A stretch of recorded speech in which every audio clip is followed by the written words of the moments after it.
He hasn't spoken to me in 12 years, and it started with one sentence I wish I could take back. I've had a lot of time to think about that. 12 years is a long time to sit with something, long enough that you stop being angry, stop being hurt in the way you were at first, and start just carrying it, the way you carry an old injury that never quite healed right. You know it's there. You've made your peace with the ache.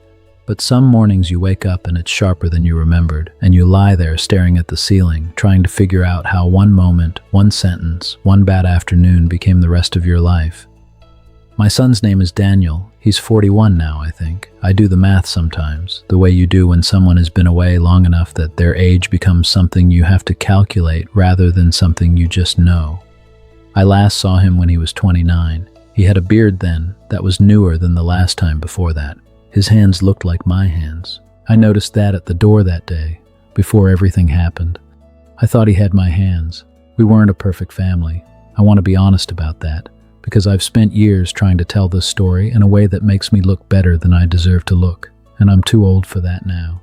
His mother and I divorced when he was 11. It was ugly in the way divorces are when neither person is willing to be the adult in the room. I traveled for work more than I should have. I missed things.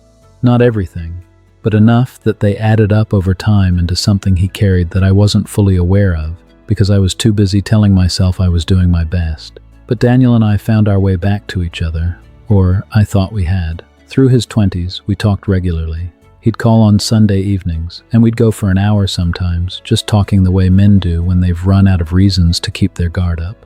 He got married to a woman named Claire, and I liked her immediately. I went to the wedding, I gave a speech, I cried. And I'm not a man who cries easily. I thought, this is the part where things get good. I genuinely believed that. I thought the distance we'd had when he was a boy was something we'd both grown past. I was wrong. Not about the love. I don't think I was wrong about the love. I think we did love each other, and maybe still do in whatever form love takes when it's been buried under years of silence. But I was wrong about whether the old wounds had actually healed, or whether we had simply agreed, without saying so, to stop pressing on them. The afternoon it ended was in October. He and Claire had come for a visit, just for a weekend. His younger sister was there too, my daughter Meg, and at first it was fine. We ate together, we talked. And then something shifted, the way things shift in families, where there's an old story underneath the new one, and someone says something that pulls the old story back to the surface. It was about the divorce. It came up sideways, the way it always did. Not directly, but through something else. Some memory, Meg mentioned, something small. And Daniel said something about how it had affected him growing up. And I did what I had done all his life in those moments. I got defensive. I told him I had done my best. I said the words I always said when I felt cornered. And then I said one thing more. One sentence I added because I was flustered and proud and too old, I thought, to be sitting there being made to feel that way in my own house. I said, if it was so bad, I don't know why you keep coming back. The room went quiet in a way that rooms only go quiet when something irreversible has just happened. I knew it immediately. I knew before the sentence was even finished. I remember watching his face change. Not to anger, which I could have handled, but to something that looked more like grief. Like I had just confirmed something he had hoped wasn't true about me. He didn't shout. He didn't storm out. He sat there for another few minutes, and then he said he was tired. He and Claire went to bed, and in the morning they left early. He has not spoken to me since.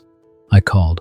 Many times in the first year, I called. I wrote a letter, a real letter on paper, because I thought that might mean something. I didn't get a response. After a while, I stopped calling. Not because I stopped wanting to speak to him, but because every unanswered call was its own kind of loss, and I couldn't keep doing that to myself. Meg tells me things occasionally, small things, that he's well. They bought a house. Claire had a baby 3 years ago. I have a grandchild I've never met. I think about that more than I probably should. The birthdays are the hardest. Not mine, his. Every year in July I think about calling. Every year, I don't. I send nothing, buy nothing, because I don't know what you send to a son who doesn't want to hear from you. Anything feels like it would make it worse, like pressing on a bruise that isn't mine to press anymore. What I've come to understand, slowly and not without resistance, is that I didn't just hurt him with that sentence. That sentence was the shape of something I had been doing his whole life, making him feel that his pain was an inconvenience to me. Whenever he brought something difficult to the surface, I reframed it as an attack I needed to defend myself against, rather than something he needed me to simply sit with him in. I wasn't a cruel man. I want to be clear about that. Not to excuse myself, but because I think it matters. Because I think the more dangerous thing is that I wasn't cruel and I still did damage. I was proud. I was defensive. And I confused those things with strength for so long that by the time I understood the difference, the cost had already been paid.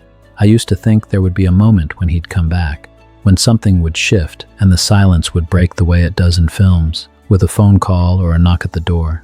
I don't think that anymore.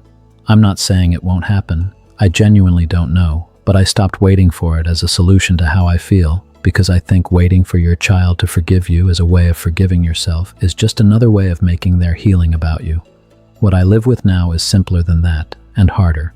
I love my son. I made him feel that his pain was less important than my pride.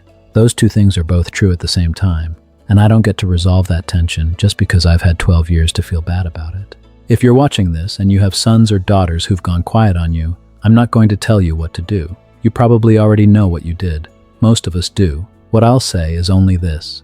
The sentence I said that day wasn't the beginning. It was just the one that made the truth visible. The beginning was years earlier, every time I chose being right over being present.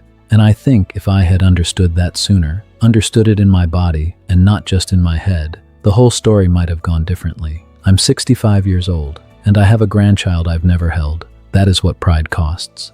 I just didn't know it until the bill arrived.